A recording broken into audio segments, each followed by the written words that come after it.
सुप्रभातम बच्चों, मैं राधा चौहान एक बार पुनः आपके सामने उपस्थित हूँ। कक्षा 7 रुचिरा भाग 2 का द्वादश पाठ है। कौन सा पाठ है? द्वादश है, अर्थात 12वां पाठ। विद्याधनम। विद्याधनम, विद्या या ज्ञान रूपी धन। इसके मैंने पहला और दूसरा श्लोक आपको समझा दिया था। आज मैं आपको ये तीसरा श्लोक समझा रही हूँ। आप इसे ध्यानपूर्वक सुनेंगे, समझेंगे और कॉपी पर भी करेंगे। देखिए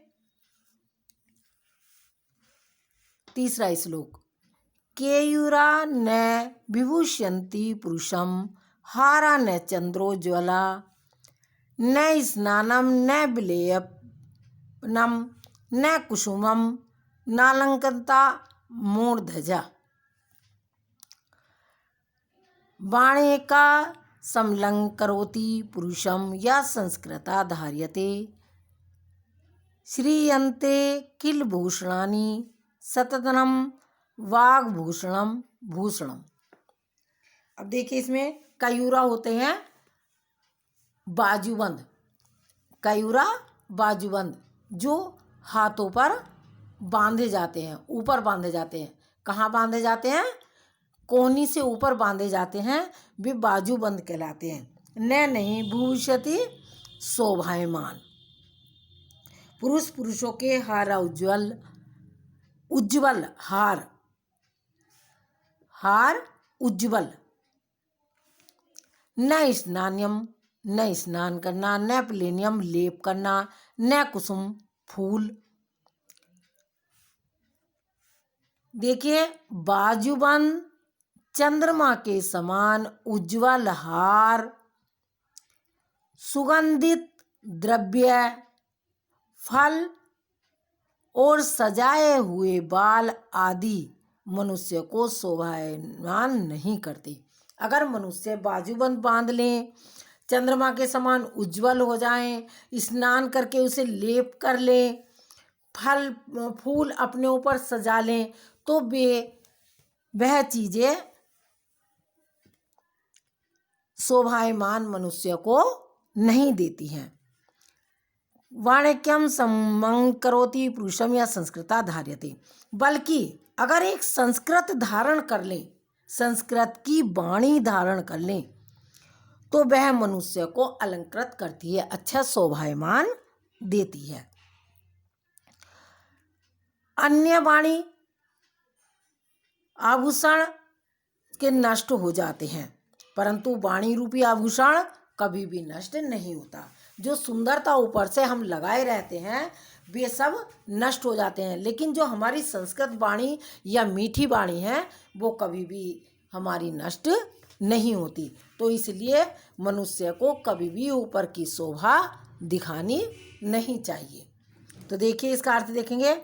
बाजूबंद, चंद्रमा के समान उज्ज्वल, हार, स्नान, सुगंधित द्रव्य, फल और सजाए हुए बाल आदि मनुष्य को सुशोभित नहीं करते हैं। अगर हम फूल लगा लें तो वे कोई भी सुशोभित सुंदरता नहीं देंगे, बल्कि एक संस्कृत युक्त धारण की हुई वाणी ही मनुष्य को अलंकृत करती है, अर्थात उसको सजाती है। अन्य सभी आभूषण नष्ट हो जाते हैं। उस मीठी वाणी, संस्कृत वाणी से अलग सब कुछ जो आभूषण है वे सब नष्ट हो जाते हैं, परंतु वाणी रूपी जो आभूषण है, जो हमारा वाणी रूपी आभूषण है जिससे हम बोलते हैं, वह कभी भी नष्ट नहीं होता। अब देखिए श्लोक नंबर 4।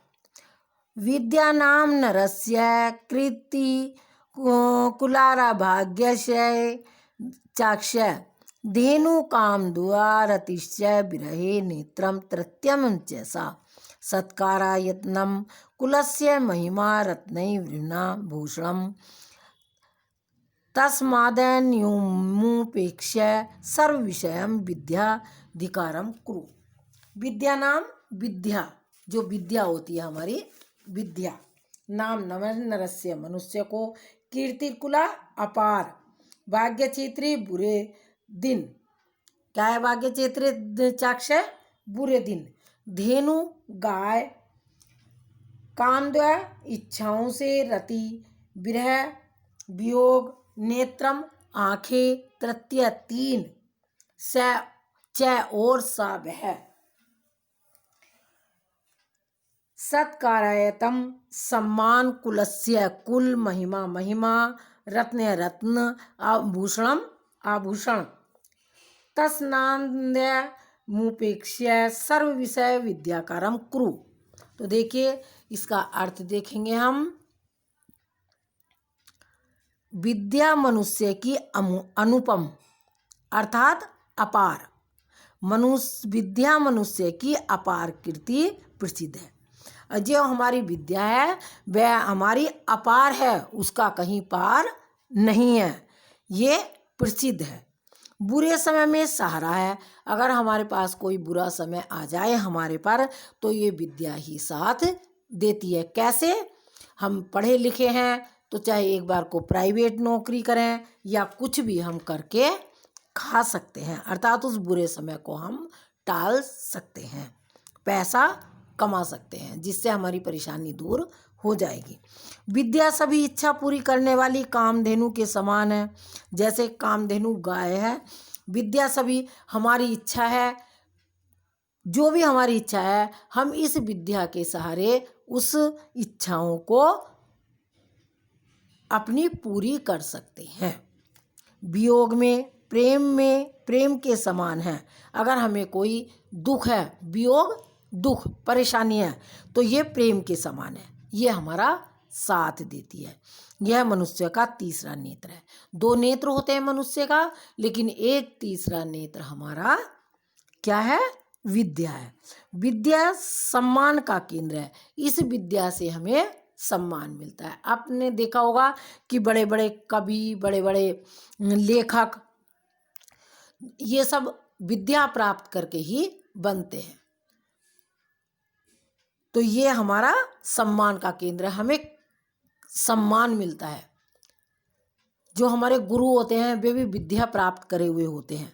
राम के गुरु, कृष्ण के गुरु, ये सब जो भी गुरु हैं ये सब विद्या प्राप्त करे होते हैं और अपने शिष्यों को ये विद्या सिखाते हैं। कुल की महिमा है, जो हमारा कुल है, वंश है, उसकी भी ये महिमा है। बिना रत्नों का आभूषण है, कोई रत्न की जरूरत नहीं है कि हमने हाथ में बाजूबंद पहन लिए, गले में हार पहन लिया और आभूषण पहन लिए जिससे हमें शोभायमान हो गए। इसलिए अन्य सभी विषयों को छोड़कर विद्या पर अधिकार कीजिए। सब अन्य विषय सब छोड़ दीजिए और अपने विद्या पर अधिकार कीजिए। अगर हमारे पास विद्या है तो सब अधिकार हमारे पास है, अर्थात ज्ञान प्राप्त कीजिए, अज्ञानता को छोड़कर ज्ञान प्राप्त कीजिए। बेटा ये आपके पाठ 12 के 4 श्लोक हो गए हैं। अब आगे हम आपको अभ्यास कार्य कराएंगे। आप इसके शब्द अर्थ देख लेना और कॉपी पर कर लेना। अर्थ भी कॉपी पर करना है, शब्द अर्थ भी करने हैं और ये इनको याद भी करना है। ये आपके 4 श्लोक मैंने पढ़ा दिए हैं।